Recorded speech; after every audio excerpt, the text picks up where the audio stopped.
Dobré ráno všetkým, dámy a páni, vážené pani poslankyne, vážení páni poslanci, pán minister, otváram 5. rokovací deň 46. schôdze Národnej rady Slovenskej republiky. Na dnešnom rokovacom dni o ospravedlnenie požiadali páni Rudolf Chmel, Štefan Kufa a Marian Radošovský a na zahraničnej pracovnej ceste je Ľuboš Blaha. Budeme teraz pokračovať v druhom čítaní o vládnom návrhu zákona, ktorým sa mení a doplňa zákon číslo 180 z roku 1995 zbierky zákonov o niektorých opatreniach na usporiadanie vlastníctva k pozemkom. Je to tlač 1284.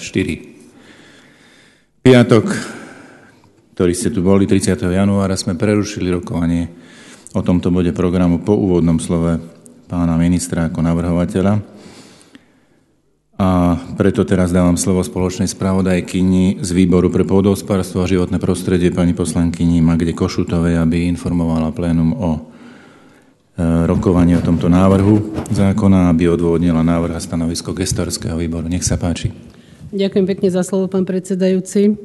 Vážené kolegyne, kolegovia, Národná rada Slovenskej republiky uznesením číslo 1458 zo 4. decembra 2014 pridelila vládny návrh zákona, ktorým sa mení a doplňa zákon Národnej rady Slovenskej republiky číslo 180 z roku 1955 zbierky o niektorých opatreniach na usporiadanie vlastníctva k pozemkom v znení neskorších predpisov a ktorým sa mení zákon číslo 181 z roku 1997 zbierky zákonov o vojenských obvodoch a zákon, ktorým sa mení a doplňa zákon Národnej rady Slovenskej republiky 222 z roku 1996 zbierky zákonov o organizácii miestnej štátnej správy a o zmene a doplnení niektorých zákonov v znení neskorších predpisov tlač 1284 týmto výborom.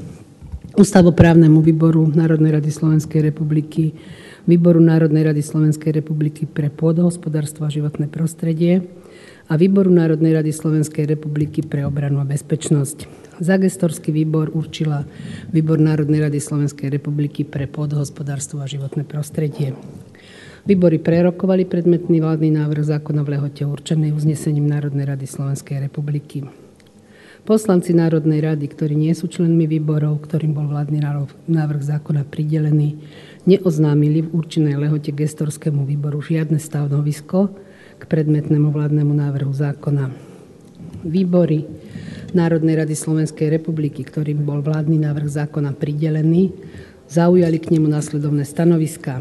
Ústavoprávny výbor Národnej rady Slovenskej republiky uznesením číslo 543 z 13. januára 2015 s vládnym návrhom zákona súhlasil a odporúčil ho Národnej rade Slovenskej republiky schváliť s pripomienkou. Výbor Národnej rady Slovenskej republiky pre pôdohospodárstvo a životné prostredie svojim uznesením číslo 320 z 20. januára 2015 s vládnym návrhom zákona súhlasil a odporúčil ho Národnej rady schváliť s pripomienkami. Výbor Národnej rady Slovenskej republiky pre obranu a bezpečnosť uznesením 175 z 20. januára 2015 s vládnym návrhom zákona súhlasil a odporúčil ho Národnej rade schváliť s pripomienkou. Gestorský výbor odporúča hlasovať o bodoch spoločnej správy nasledovne. Body 1 až 4 hlasovať spoločne s návrhom gestorského výboru schváliť. Gestorský výbor na základe stanovisk výboru k vládnemu návrhu zákona vo vyjadrených ich uzneseniach uvedených pod bodom 3 spoločnej správy a stanoviska poslancov gestorského výboru vyjadrených v rozprave k tomuto vládnemu návrhu zákona v súlade s paragrafom 79 odstavec 4 a paragrafom 83 zákona Národnej rady číslo 350 z roku 96 o rokovacom poriadku Národnej rady v znení neskorších predpisov odporúča Národnej rade Slovenskej republiky vládny návrh zákona schváliť s pripomienkami. Spoločná správa výborov Národnej rady Slovenskej republiky o prerokovaní vládneho návrhu zákona, s ktorým sa mení a doplňa zákon 180 roku 95 a ďalšie zákony, bola schválená uznesením Výboru Národnej rady Slovenskej republiky pre pôdohospodárstvo a životné prostredie číslo 327 z 27. januára 2015. V citovanom uznesení výboru poveril ma výbor ako spoločného spravodajcu predložiť Národnej rade Slovenskej republiky spoločnú správu v zmysle rokovacieho poriadku. Pán predsedajúci, skončila som. Otvorte prosím rozpravu. Ďakujem pekne. Otváram rozpravu, do ktorej som dostal písomne 2 mená. Hlási sa za klub Oľano Martin Fecko a individuálne pán Žolt Šimon za Most Hit. Nech sa páči, otváram písomnú časť rozpravy. Martin Fecko. Ďakujem pekne, pán predsedajúci, pán minister, pani spravodajkyňa, kolegyne, kolegovia, vážení hostia. Dovoľte, aby som vystúpil k návrhu zákona, ktorý je tu prekladaný a myslím, že rieši veľmi dôležitú a rokmi nejakým spôsobom prehadzovanú vec, zaznávanú a nevedeli sme sa z toho vymotať. Takže som rád, pán minister, musím na úvod povedať, že ste mali tú odvahu a išli do toho, dá sa povedať, ja tvrdím aj razantne, aj myslím, že v zmysle toho, jak sme si povedali, že reštitúcie by sme mali ukončiť, tak plníte aspoň v mojich očiach sľub, že pokúšate sa naviesť cestu, akými sa dala reštitúcia vo vojenskom priestore Javorina vyriešiť. Úvodom musím povedať, že ja by som bol naradšej, aby u nás kvitla demokracia taká, kde všetko vlastníctvo, ktoré bolo štátom zabraté, aby sa naspäť vrátilo ľuďom. To je aj motto Števa Kufu, ktorý takto stále hovorí v svojej rozprave. Žiaľ, v takejto demokracii sa nenachádzame. Ani v roku 1991, ani teraz v roku 2014-15. To znamená, že reštitúcia dala obmedzenia. Reštitúcia dala obmedzenia čo do časového uplatnenia, aj do veľkostnej skupiny, koľko si môže niektorá osoba uplatniť. Preto, vážení, u nás, keď sa povie reštitúcia, neznamená, že celý majetok bez nejakého vášho pričinenia vám bude vrátený. Mali ste si ho uplatniť v určitej lehote. To hovorím vopred, aby bolo jasné, aby sme tu nerobili nejaké bubliny, že ako by tu neviem všetko vracať majetok ľuďom. Nie, iba tí, čo si uplatnili, tí budú poriešení a mali by byť. Takže vážení, to by som bol rád, aby sme si na začiatok ujasnili.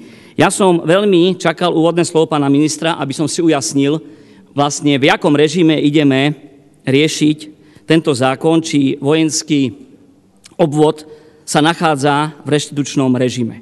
Pán minister povedal v úvodnom slove, musí byť rozhodnuté o reštitučnom nároku. Pán minister, beriem, že musí byť, to znamená, ideme riešiť nároky, ktoré boli uplatnené a ktorým chceme dať zadosť, aby štát nemal ešte podĺžnosť voči týmto osobám. Mnohí si milia, čo je reštitúcia a preto by som na úvod chcel ešte povedať jednu vec, že z dňa na deň sa zlikvidovali náš výkvet, či v poľnohospodárstve, či v živnostníctve a v ďalších oblastiach v 48. a majetok prešiel na štát. Prešlo vlastníctvo na štát, to si uvedomte.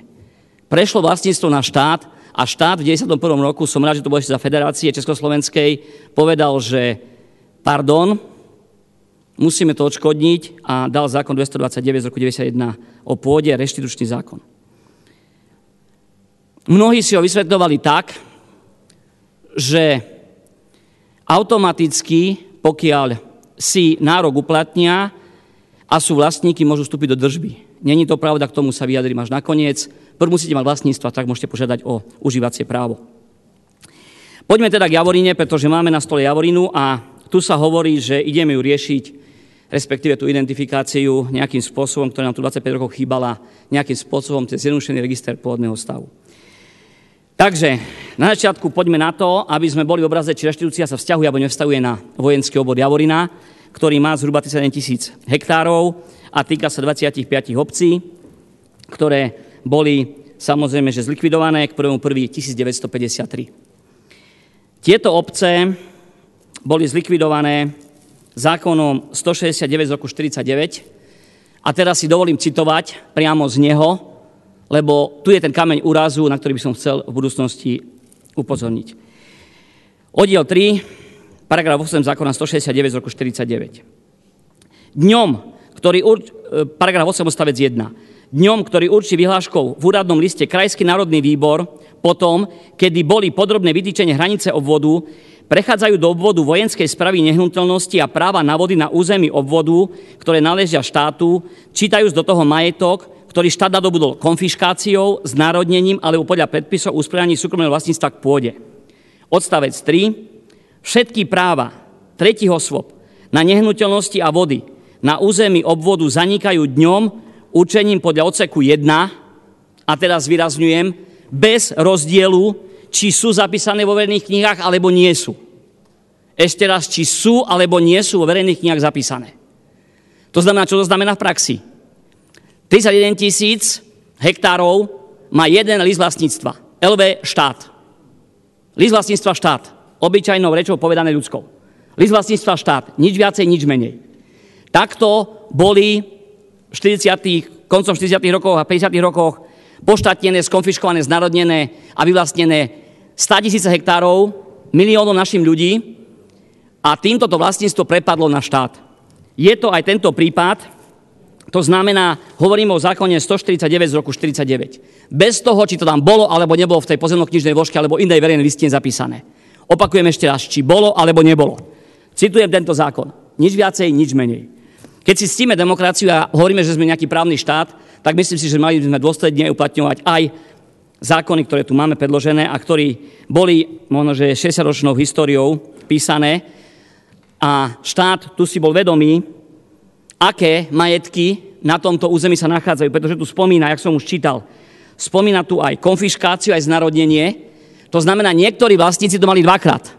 Boli skonfiškovaní a ešte im to Javorina poštátnila v 53. To znamená dvojnásobná reštitúcia.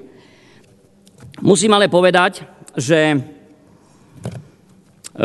na mojej strane, chvála Bohu, že to bolo novela tohto zákona, respektíve vojenský priestor Javorina mohol byť reštituovaný už v prvom reštitučnom titule, to znamená v zákone 229 bez jeho novely v roku 2003, ktorá bola. A to z toho titulu, že v paragrafe 6 odstavec 1 na vydanie nehnuteľnosti mohli byť titulom reštitučným aj prevod na štát spoločne užívaných singulárnych lesov a lesných družstiev, pokiaľ členmi boli aj fyzické osoby. To znamená, že aj tu si mohli tieto pozemkové spoločenstva, ubariáty alebo iné zoskupenia uplatiť nárok podľa pôvodného zákona z 24. júna 1991. Nič viacej, nič menej. Mohli si uplatiť nárok do konca roku 1992 fyzické osoby a právnické do roku 1993. S tým, že identifikáciu právnické osoby mohli priniesť na pozemkový úrad, vtedy okresný, do roku 1995, vážení. Keď to nepriniesli, nároky boli zamietnuté. Ešte raz hovorím, boli zamietnuté. To, že sa všetko nedalo vydať, samozrejme zohľadňoval ďalší paragraf v tom zákone 229 o pôde, ktorý hovoril, aké sú tam prekážky. Jedno z nich samozrejme bolo aj na tú obranu štátu, keď to bolo určené. Vojenský priestor Javorina samozrejme bol na obranu štátu určený, takže nebol tam o čom debatovať, ale dával tam možnosť, že pokiaľ sa vracia vlastníkovi tento pozemok, tak je na jeho vôli, keď je obmedzený tým vojenským priestorom, či si vyberie tento istý pozemok v tom vojenskom priestore, alebo si bude pýtať náhradu od štátu v inom priestore, štátny pozemok iný. Pán minister, pravidlá hry boli nastavené 24. júna 1991. 24. júna 1991. Nič viacej, nič menej. Momentálne nie sme ani v prvej minúte zápasu, ale sme v predposlednej minúte zápasu. A to jedno, aké šport by sme hrali. Ja nerád mením pravidlá hry počas zápasu, a to ešte neviem, nechcem povedať, že pred koncom hry. Desiatky a stovky urbariátov mali takýto istý prípad, kde im zo zákona prepadal majetok, teraz nie na štát, ale na jednotné rolnícke družstva napríklad. A budem citovať zákon 81 z roku 49 o úprave právnych pomerov pasienkového majetku bývalých urbárníkov, kompozitorátov a podobných právnych útvarov, kde pokiaľ tieto vznikli podľa článku 10 z roku 1913, tak pokiaľ vzniklo družstvo do 1.10.1959 v danej obci, tak celý ich majetok týkajúci sa pasienkov a lúk prechádzal na družstvo zo zákona. prechádzal na družstvo zo zákona, či sa to páči alebo nepáči. Či to bolo v podzemno-knižnej zložke zapísané, alebo nebolo. Takto sú aj ďalšie reštitučné tituly. To znamená, že sú tu zákony, ktoré hovorili, či je alebo není zápis urobený, je to na štáte, je to na družstve, je to na tej právnickej osobe, alebo právnickej osobe, ktorá nemá nič spoločné s tým pôvodným vlastníkom. Na to chcem upozorniť, že pokiaľ sme riešili v iných prípadoch takto, že to družstvo, tam prakticky si ten majetok napríklad zapísalo a sa nikoho nepýtalo, či si uplatnil alebo neuplatnil, tak chcem veriť, že aj tu budeme to riešiť takto, že keď si uplatnil, tak áno, keď si neuplatnil, tak nie. Dobre, poďme ďalej. Takže aké je zloženie tohto majetku, ktorý predstavuje 31 768 hektárov vo vojenskom priestore Javorina? Cirkev tam má zhruba 0,5%, nejakých 159 hektárov. Vyzerá, že cirkevný majetok nepredstavuje nejakú veľkú plochu a bol samozrejme riešený zákonmi o reštitúcii cirkevného majetku. Fyzické osoby tam majú 13 494 hektárov, to znamená 42%. Konfiškát, to znamená, že sú tiež fyzické osoby, ale tí veľkostatkári, ako sa hovoria, nepriatelia národa, mali 3880 hektárov, to znamená nejakých 12% z výmery. Obce mali 5880, nejakých 18%. Obce samozrejme, reštitúcia sa na obce nevzťahovala, tam išli podľa zákona o obecnom zriadení, tam mohli dať limitáciou to prejsť zo štátu, dobre, tam to beriem, že obecné by mali z toho vypadnúť, takže o tých 5800 hektárov menej. Čo sa týka reštitúcie a spolky, to sú tie naše urbariáty a kadejaké iné, 8328, to znamená 26%. Keď si takto pozrieme, tak viac menej nejakých možno 80% malo možnosť uplatniť si reštitúciu na tento majetok, ktorý samozrejme zo zákona bol.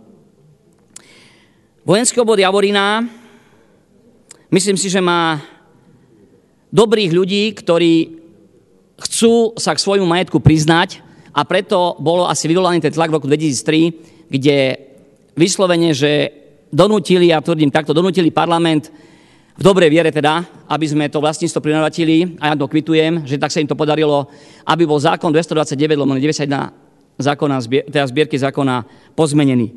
Zmenený bol tak, že bolo pridané ďalšie písmeno, ktoré hovorí o tom, že aj vo vojenskom priestore Javorina si ľudia môžu uplatniť reštitučný nárok a lehota im bola predĺžená, opakujem ešte raz, predĺžená v roku 2003, v júli im bola predĺžená až do konca roku 2004, aby sme boli v obraze. To znamená, jeden termín mali do konca roku fyzické osoby 92, právnické 93 a druhý termín mali unblock všetky aj fyzické aj právnické osoby do koncu roku 2004. Uplatniť si na pozemkovom úrade. Nič viacej, nič menej. Ako to vyzerá s uplatnenými nárokmi? Podľa všetkého bolo tam uplatnených okolo 4000 nárokov, z toho 3000 k dňu tejto novely zákona vraj už bolo poriešených. V čom je problém? A myslím si, že pán minister, dobre ste ho vy, respektíve vaši poradci, ktorí tam boli, ste ho vystihli, že viac menej problém bol s tou identifikáciou. Ja som to už aj v prvom čítaní hovoril, že viac menej chýba nám tu identifikácia toho majetku, aby mohol ten úradník na pozemkom úrade správne rozhodnúť. V tejto novele robíme tzv. Zjednodušený register pôvodného stavu. Čo to vlastne je? Ako píšete, veľmi perfektne píšete v dôvodovej správe, som rád, pán minister, že ste to takto tam spomenuli, že prakticky tento register vlastne nahrádza identifikáciu. Nebude schvaľovaný, bude iba potvrdzovaný. To znamená, budeme sa vrácať do roku pred rok 1950, keď to bolo znárodnené, pretože máme problém určiť, ktorý vlastník má ten majetok dostať, ktorý nemá a kde ho má dostať, aká je tam grafika. To je najväčší problém pri vojenskom priestore Javorina. Bol ten vojenský kataster, ktorý dodal do jednej veľkej parcely a dávali tam rôzne podiely a viac menej z vášho vlastníctva sa stal podiel. To znamená, ja to nepochopím, ale dobre. Bolo tak robené, že keď ste mal vlastník jedného pozemku a dali vám to dokopy, tak máte iba jeden podiel, 1/200. To znamená, to je u mňa nonsens. Ale pýtam sa, ako je to možné, že sme to neriešili už vtedy, keď sme teda dali zapísať tých 3000 rozhodnutí a akým spôsobom sa viac menej vyvodzovali nejaké dôsledky, kto to mal, kto to nemal zapísať, alebo kto to mal vylustrovať. Nikdy není neskoro, takže som rád, že to tu máme. A pán minister tu píše v dôvodovej správe a jednu vetu: pri nehnuteľnostiach alebo vlastníckych podielov, na ktoré nebol uplatnený reštitučný nárok, bude mať štát právnu istotu do budúcnosti s nakladaním s týmito nehnuteľnosťami. To znamená, priznávame, že samozrejme budú aj pozemky, na ktoré reštitučný nárok nebol uplatnený a štát tam zostane vlastníkom. To znamená, znovu potvrdzujeme tú reštitučnú filozofiu, že nie celý majetok bude vrátený en bloc, ale iba tí, čo si uplatnili reštitučný nárok, im bude vrátený nič viacej, nič menej. Ďalej píšete, že keby sme takýto register schvaľovali, tak prakticky by sme tam nadobudli to bezprávneho titulu, títo ľudia, keby sme ho takto akože dali, takže samozrejme aj to beriem, je to super, lebo nemôže sa urobiť reštitúciu nereštitúciou, takže pravidlá hry musíme si nejakým spôsobom vážiť.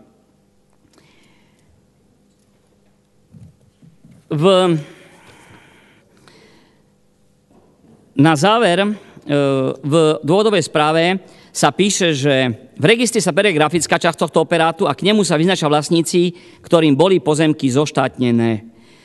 Na základe vydaných reštitučných rozhodnutí sa v katastri vyznačí ako vlastník oprávnená osoba, ktorá návrh na vydanie nehnuteľnosti uplatnila. To znamená tá, ktorá si uplatnila reštitučný nárok. Stále hovoríme o tom, že je uplatnený reštitučný nárok a máme vyriešiť určitú kopu nárokov, nič viacej, nič menej. Máme problém ich vyriešiť, preto dávame zjednodušený register, aby sme vedeli, akého tam majú vlastníka, aký má tvar pozemku, akú má výmeru, a to na pozemno-knižný stav budeme revidovať, ale tento register, hovorím, slúži ako identifikácia ku vydávaným rozhodnutiam a prehodnocovaniu už vydaných 3000 rozhodnutí reštitučných pracovníkmi pozemkových úradov. Samozrejme, že dohody, ktoré tam bolo tiež potrebné uzavrieť medzi oprávnenou a povinnou osobou, sa budú tiež prehodnocovať, lebo aj tam sa to muselo nejakým spôsobom schvaľovať a k tomu sa vyjadrovať. Takže, pán minister, potádi je to všetko v poriadku, je to všetko super, pretože ideme riešiť iba tých, ktorí sú akože uplatnení a nič viacej, nič menej nechceme im brať, ani im robiť nejaké veľké buliky. To, že vojenský obvod bol zrušený k 1.1.2011 pánom Galkom, ktorému to už nikto nevezme ako minister obrany, čo sa vlastne zmenilo v rámci tohto režimu? Zmenilo sa iba to, že ten reštituent, ktorý si uplatil reštitučný nárok, ten pozemok bude mať, keď bude chcieť, vrátený v tom vojenskom priestore. Už ho nemôžeme dávať inde. V tom vojenskom priestore bude, lebo to už neslúži na obranu štátu. To sa iba zmenilo tým, že bol zrušený vojenský priestor. To, že sa vojenský priestor zrušil, neznamená, že sme vrátili vlastníctvo ani užívacie právo. To dúfam, že každý chápe. To sa ešte musí dokončiť.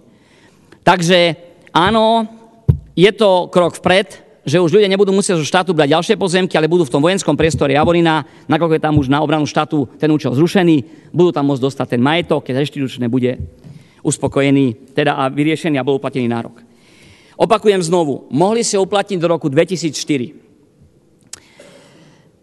Keď niekto povie, a to musí byť otvorene, lebo ja nie som populista, aby som teraz hlásal ľuďom blúdy, lebo mám rád čistú hru a zákon je iba jeden, že sa o tom nevedel dozvedieť v roku 2004, tak keď to povedal, že to mal do roku 92, poviem áno. Boli sme ešte po ťažkom socializme, bali sme sa predsedov družstiev, bali sme sa štátnych lesov, ktoré prakticky vtedy gazdovali. A mal som tu čest byť na takýchto jednaniach, kde som ľuďom presvedčoval, že môžete si dať tú pôdu, ale o lesov aj poľnohospodárskych družstiev, a ľudia sa báli. V 91. sa báli ľudia brať, pretože to boli veľké kolosy družstevné a lesnícke a vtedy ľudia neverili vlastným očam, že môžu prísť k svojmu majetku naspäť. Ale v roku 2004, vážení, to sme už 13 rokov potom, tam už bola trošku, myslím, že demokracia trošku na vyspelejšej úrovni a ľudia už vedeli, že čo sa tam deje a vojenský priestor Javorina bol stále omielaný. Stále sa hovorilo, že sa nerieši, nie sú identifikáciu, nie sú dohody, stále boli bombardovaní, tak preto myslím si, že v roku 2004 ten rok a pol, čo bol na to, myslím, že bola dostatočná lehota, aby si ľudia uplatnili reštitučný nárok na pozemkovom úrade. Ale čo sa stalo?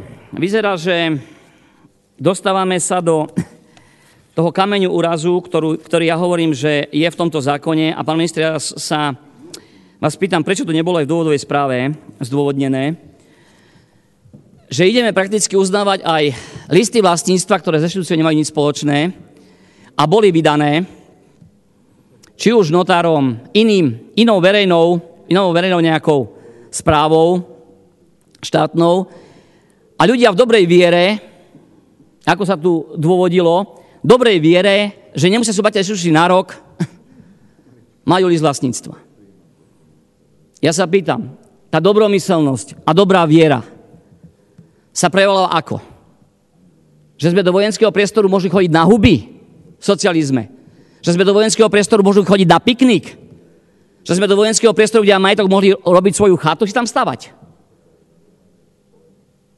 Veď sa každý vedel, že to bolo poštátnené. A to nebolo poštátnené 30 rôznymi titulmi. Iba jedným zákonom. Zákonom 169 z roku 49. Kde bol založený jeden list vlastníctva na štát. Nič viacej, nič menej. To znamená, aj tie 31 000 hektárov, o ktoré sa jedná, štát rátal s tým, že časť tohto pozemku ostane stále na ňom. To je aj v dôvodovej správe uvedené. Aby sme mali jasne, transparentne ukázané, že tento majetok ostáva na štáte a iný je reštituovaný. Tak pán minister, potom ma veľmi zarazilo, keď som sa vás menej dočítal v tom paragrafe 29c, kde hovoríme, že bolo to 28a, ak osoba predloží okresnému úradu na úseku pozemkovom právoplatné rozhodnutie súdu alebo iného orgánu pred 1. aprílom 2015, že bude takisto posudzovaný ako že vrátený majetok alebo nevrátený. Moja otázka znie, v akom režime? V akom režime je toto? Veď to predsa nie je. My tam nemáme otvorenú rojebku. Register obnovy evidencie práv bol v tom zvyšnom katastrálnom území, ktorý nespadal do vojenského priestoru v tých daných 25 katastrálnych územiach. Tam prebiehala rojebka. Tu robíme iba identifikáciu cez zjednodušený register pôvodného stavu. To znamená, že my tu nie sme v tom režime, to aj tam citujete, že sa nepoužijú všetky odstavce, ktoré idú ku tej klasickému rojepu. To znamená, že ideme tam v celkom inom režime. Ten režim slúži iba grafika, aby sme vedeli, koho tam máme a v akom je to grafickom rozpoložení tá jeho parcela pri reštitučnom konaní, ktoré je podkladom pre rozhodnutie pozemkového úradu. A my tu teraz prakticky píšeme, že keď nám niekto takéto predloží, tá pozemkový úrad má rozhodnúť, ja sa pýtam, v akom režime? V reštitučnom alebo v rojebkárskom, ktorý sme vôbec nezačali? Na tej časti územia, ktorá je vo vojenskom priestore. Tam sme nezačali klasický rojeb, ako sa uvádza v plnom zmysle slova.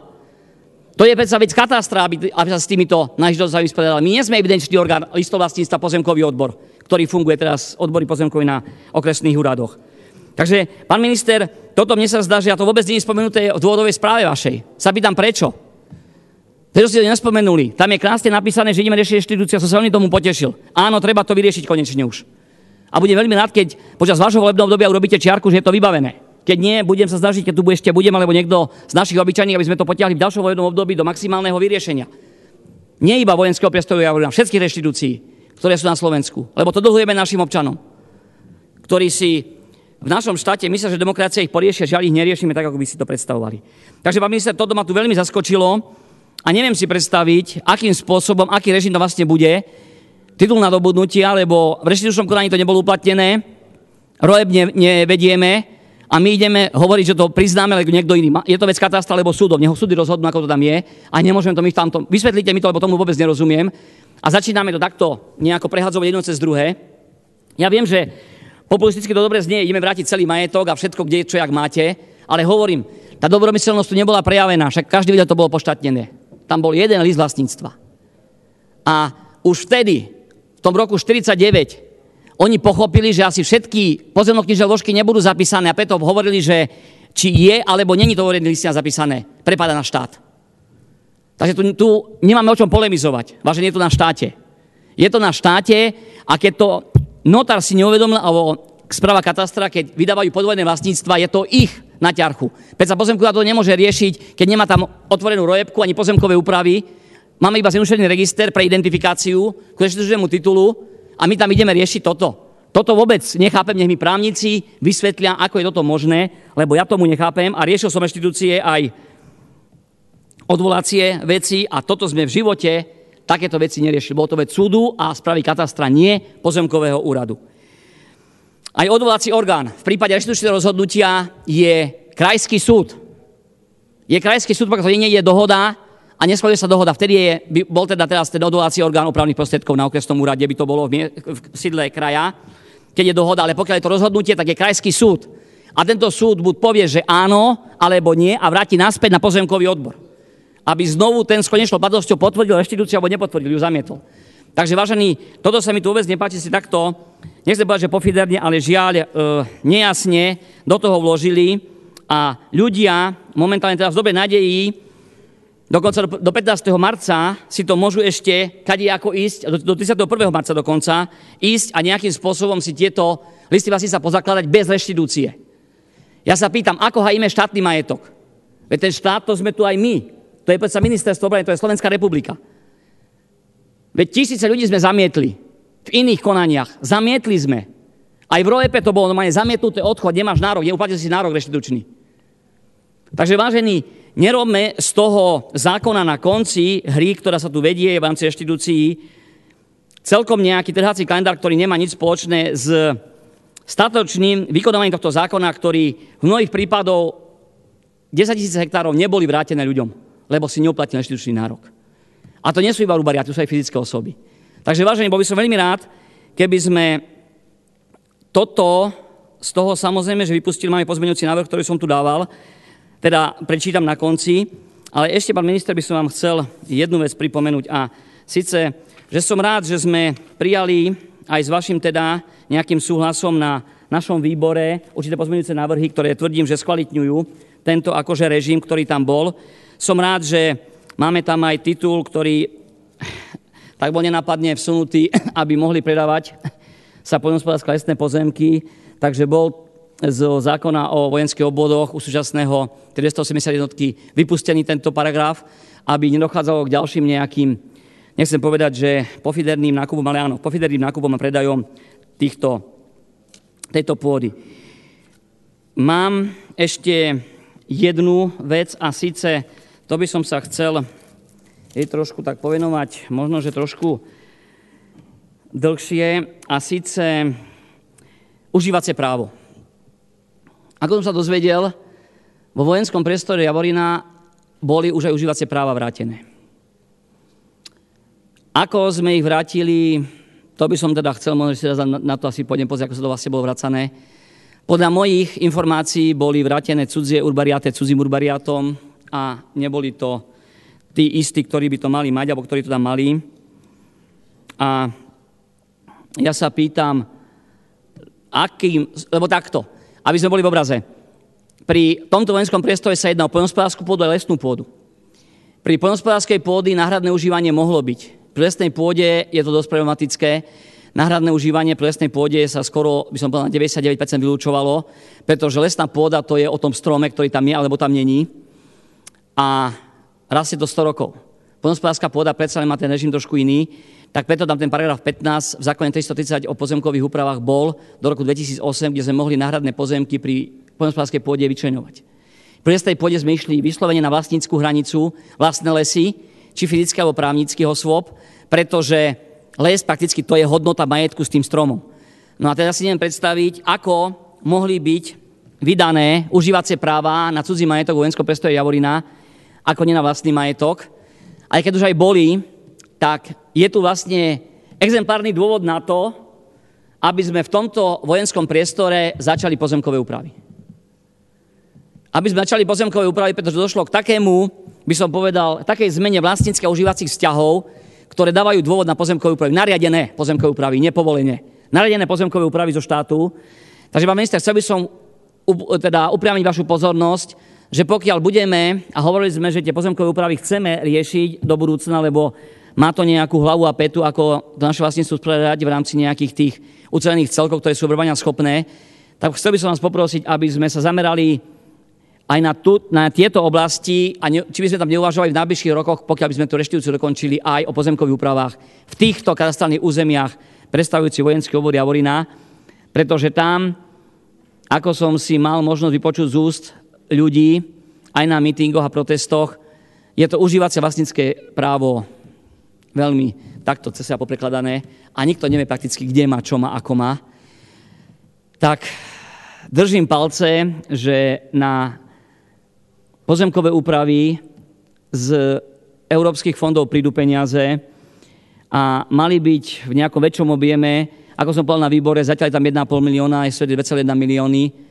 milióna eur v roku 2017. Pýtam sa, či to je konečná cifra, alebo či to bude viacej, ale dávam do pozornosti, aby keď sa budú nejakým spôsobom navrhovať oblasti, kde by to malo ísť, tak doporučujeme Vojenský obvod Javorina, aby sme tým ľuďom aj týmto spôsobom ukázali, že keď sme nám to takto akože doslova, že znetvorili to vlastníctvo, tak teraz nám to pri pozemkových úpravách dáme tak, aby tu ďalšia generácia nemala s tým veľký problém a mohla pokračovať v normálnych vzťahoch, ktoré hovoria o normálnom režime svojho majetku. Vybavených v Javorine je momentálne nejakých 71% a aj tie sa budú prehodnocovať. Celkové ide o 38 000 parciel plus minus, s tým, že jedna parcela bude stať asi 20 eur, aby ste občania aj to vedeli. Rozpočet na to 800 000, 500 000 z toho roku, 300 000 na budúci rok, s tým, že ide to z účtu Slovenského pozemkového fondu, respektíve z jeho prerozdelenia jeho zisku. Takže po tejto stránke myslím, že je to v tom istom rezorte z tých istých peňazí, kde sa vyrobilo, dávajú sa tam, kde chýbajú. Takže myslím, že je to akože vykryté. Dovoľte, aby som prečítal môj pozmeňujúci návrh k tomuto vládnemu návrhu zákona. Vládny návrh, ktorým sa menia doplne zákon číslo 180/1995 zbierky zákonov o niektorých opatreniach na usporiadanie vlastníctva k pozemkom v znení neskorších predpisov a ktorým sa mení zákon číslo 281/1997 zbierky zákonov o vojenských obvodoch a zákon, ktorým sa mení zákon Národnej rady Slovenskej republiky číslo 222/1996 zbierky zákonov o organizácii miestnej štátnej správy a o zmene a doplnení niektorých zákonov v znení neskorších predpisov. V znení neskorších predpisov sa mení takto. Poprvé, v článku 1, bode 14, paragraf 28a sa vypúšťajú odseky 2 až 4. Odsek 5 sa označuje ako odsek 2. Odvodnenie. Pozemky nachádzajúce sa na území bývalých vojenských obvodov mohli byť pôvodným vlastníkom vrátené na základe reštitučného konania, o ktorom rozhodoval príslušný obvodný pozemkový úrad. Rozhodnutia súdov či iných štátnych orgánov sa nepovažujú za smerodajné. V prípade bývalého vojenského obvodu Javorina sa však zavádza bezprecedentná výnimka.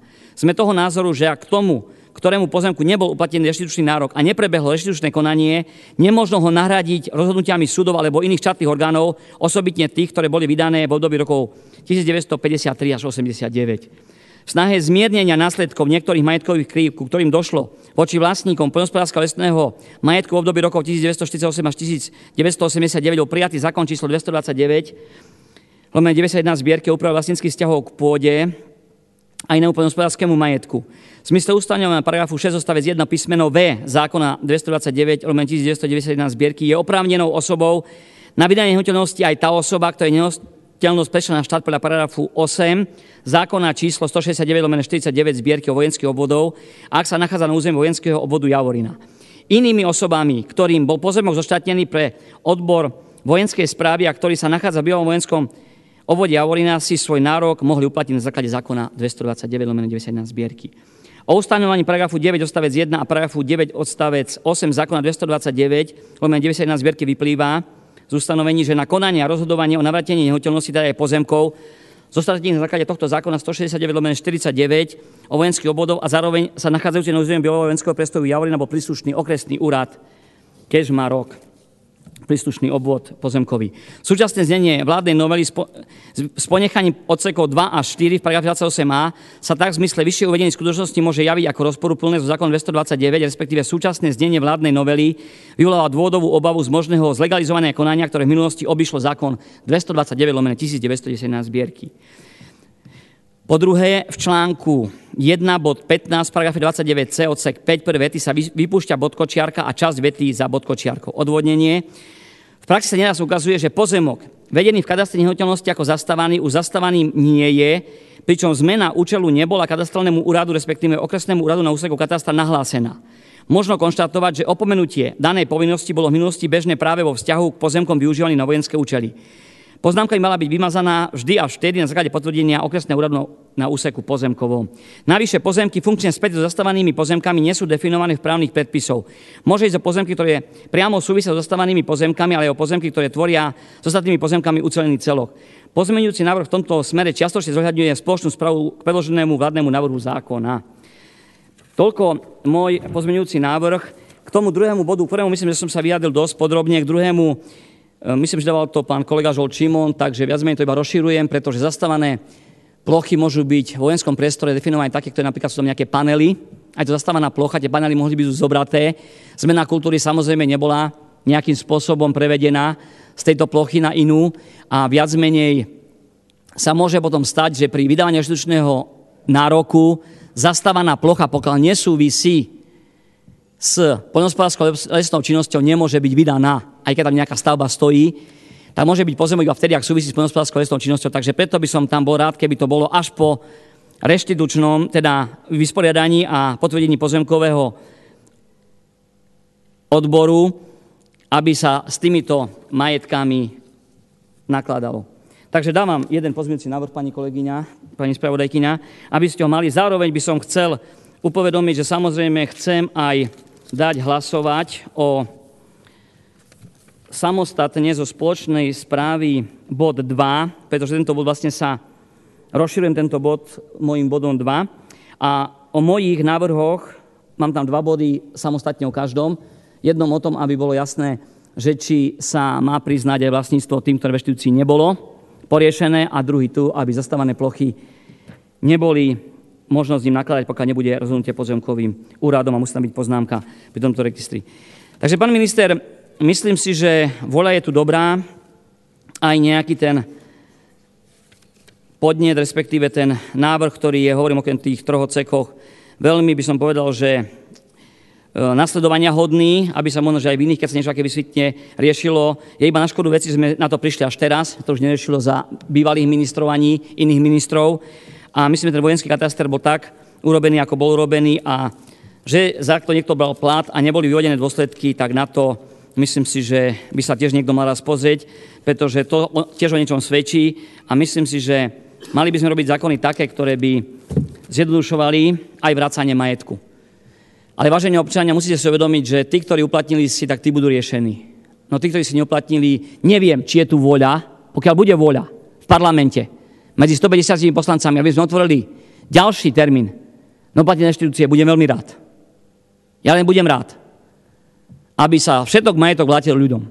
Ale momentálne, aspoň po debate s poslancami, takýto nejaký názor som nezaznamenal, že by sme mali otvárať tretí reštitučný nejaký titul týkajúci sa možnosti uplatnenia nároku na poštátnený majetok. Takže pokiaľ by tu bola voľa, kolegovia, poslanci a poslanky, neboli by som veľmi rád, aby sme aj takto dali zadosť týmto vlastníkom, ktorí nemohli dostať svoj majetok naspäť, lebo si nestihli uplatniť a ostalo to na štáte. No ale pokiaľ voľa nebude, tak chcem, aby reštitučný zákon išiel v tých koľajách, aký bol nastavený, aby sme nehovorili, že jedný čihy, druhý hota. Pretože potom by som sa nemohol pozrieť reštituentom, ktorý ja som riešil, a bolo ich stovky, že som im zamietal ich nárok, lebo si neuplatnili, respektíve nesplňali podmienky. Takže keď všetkým, tak všetkým, a keď nikomu, tak nikomu. A zákon musí byť iba jednoznačný a nemôžeme v jednom tak a v druhom inak. Pán minister, takže držím palce a chcem veriť, že reštitúcia počas vášho volebného obdobia sa pohne ku ďalším, by som povedal, percentám, ktoré budú napísané, že sme splnili ďalšie nejakých 15-20% z týchto reštitučných nárokov a že budeme môcť sa ľuďom pozrieť do očí aj na mítingoch, aj po voľbách, aj pred voľbami, že sme niečo s týmito reštitúciami urobili. Takže držím vám v tom palce a dúfajme, že to nejako spolu zvládneme. Ďakujem pekne, že ste ma vypočuli. Na vystúpenie pána poslanca Fecka je jedna faktická, nech sa páči, Helena Mezenská. Ja len chcem krátko podporiť kolegu pána poslanca Fecka v tej jeho snahe, iniciatíve, ktorá má viesť k tomu, aby sa sprehľadnila situácia, čo sa týka prevodov pozemkov, pretože skutočnosť aj reálna prax to potvrdzuje. Aj za mnou prichádzajú občania z dotknutých vojenských obvodov, kde ma upozorňujú na veľkú neprehľadnosť, čo sa týka manipulácie a prevodov pozemkov aj území, ktoré bezprostredne sa dotýkajú ich pozemkov, na ktoré si uplatnili reštitučné nároky. Naozaj sa pýtajú mnohí ľudia, na čo sme to všetko vykonávali, uplatňovali sme si reštitúcie, poplatili rôzne administratívne poplatky, nie malé, a napriek tomu, že preukázali, že sú pôvodnými vlastníkmi tejto pôdy, neregistrujú ani z úrovne obci, ani z úrovne štátu nejakú snahu, integrovanú, ucelenú snahu, ktorá by viedla k zoceleniu ich pozemkov, prípadnému vysporiadaniu. Skutočne ten spoločenský podnet, tá objednávka zo strany ľudí tu je a je naozaj veľmi žiaduce, aby sa integrovali úsilie, iniciatívy, či už z úrovne obcí, samosprávy, ako aj štátu, ktoré povedú k tomu, aby mohli títo ľudia, ktorí si či už uplatnili reštitučné nároky, alebo majú na v týchto dotknutých územiach svoje pozemky, aby ich mohli vedieť využiť. Naozaj upozorňujú na to, že dokonca aj niektorí, nebudem uvádzať, starostovia si pokúpili vlastne pozemky v týchto dotknutých územiach bez toho, aby obec o tom mala nejakú evidovanú oficiálnu informáciu, aby tak vlastne v rámci či už územného rozvoja obce alebo mesta vedeli tých ľudí usmerniť, že akým spôsobom môžu perspektívne uvažovať a využívať svoje pozemky. Ďakujem pekne. Nech sa páči, Martin Fecko. Ďakujem pekne, pani kolegyňa. Dobre, myslím si, že vystihla si to a si mi dala vnúkať ďalšiu myšlienku, čo sa týka týchto prevodov na rôznych starostov, alebo iných, teda nechcem uražať stav starostovský. A práve chcem veriť, že pán minister, keď urobí ten register a zistíme, že sú tam uplatnené reštitučné nároky týchto ľudí, ktoré môžeme teda prehodnocovať, a zákon 229 hovorí, že všetky úkony urobené na pozemku, ktoré uplatnená reštitúcia, po uplatnenej reštitúcii sú neplatné, tak chcem veriť, že to bude dôsledne aj ten úradník príslušný konať a porušiť listy vlastníctva, ktoré boli možno, že aj takýmto spôsobom založené a reštitúcia im tam nebola teda priznaná. Takže dúfam, že takto sa bude postupovať, keď už robíme ten identifikačný register zjednodušený pôvodného stavu. Ďakujem pekne. Ďalším rečníkom prihlásený písomne do rozprávy je Žolt Šimon. Nech sa páči.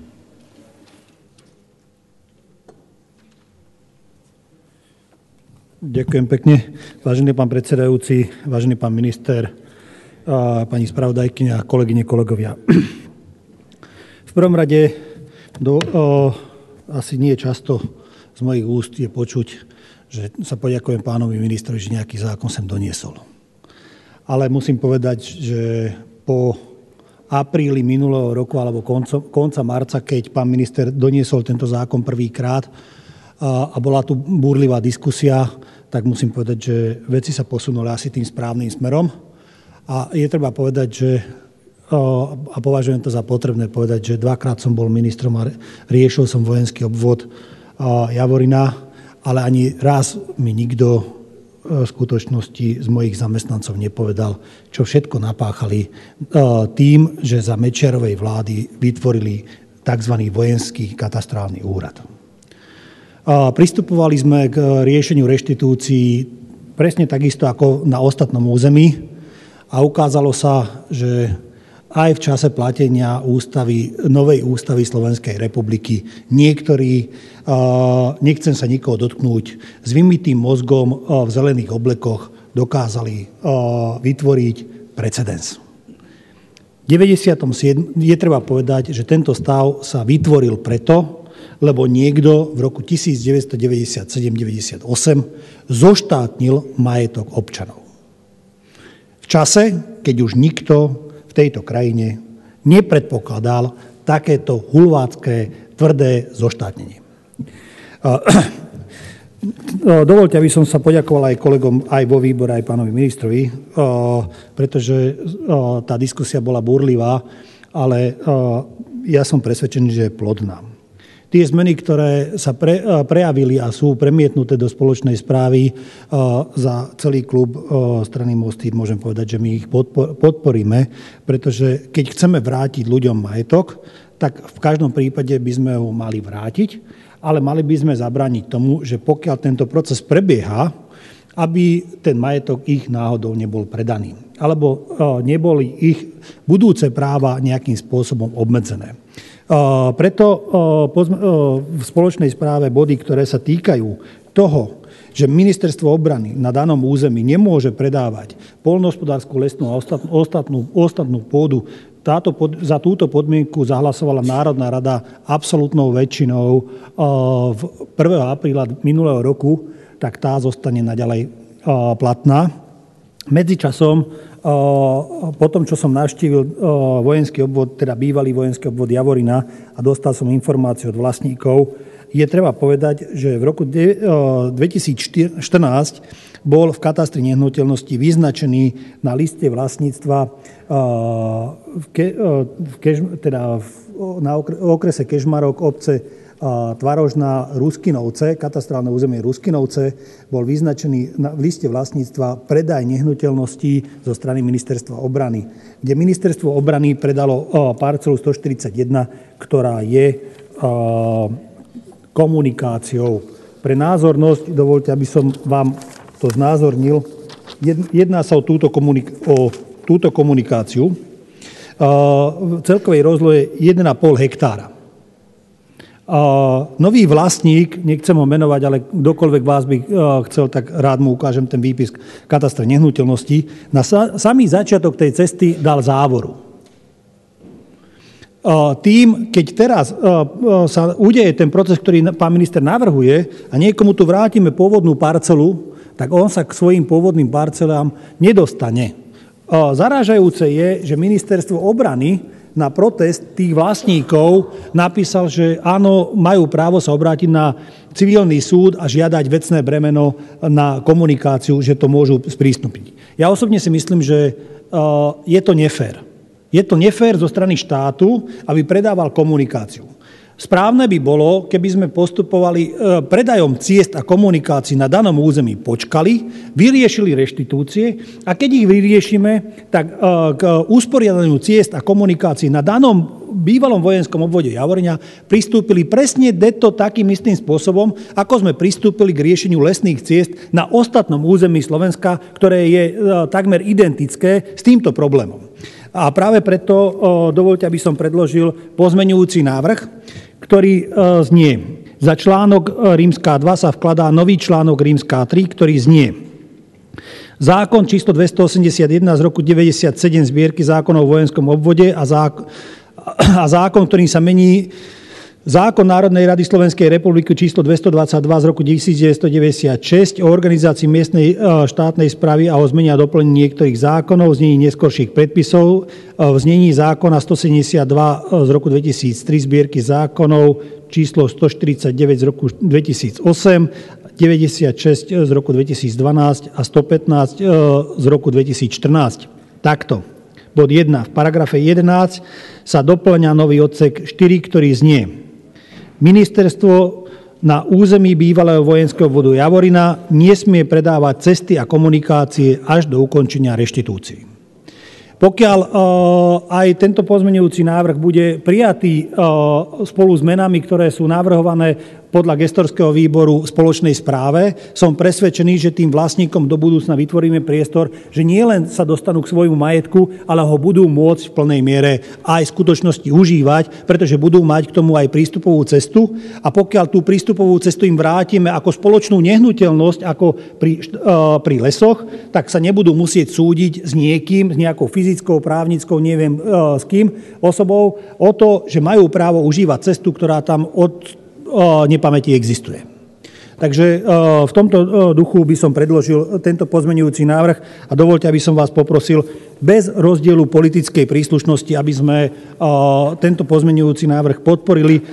Nie je to populizmus, skôr pragmatický prístup k tomu, ako vyriešiť v skutočnosti navrátenie vlastníctva občanom na danom území a naviac aj ich užívanie do budúcna, teda po ukončení reštitúcie.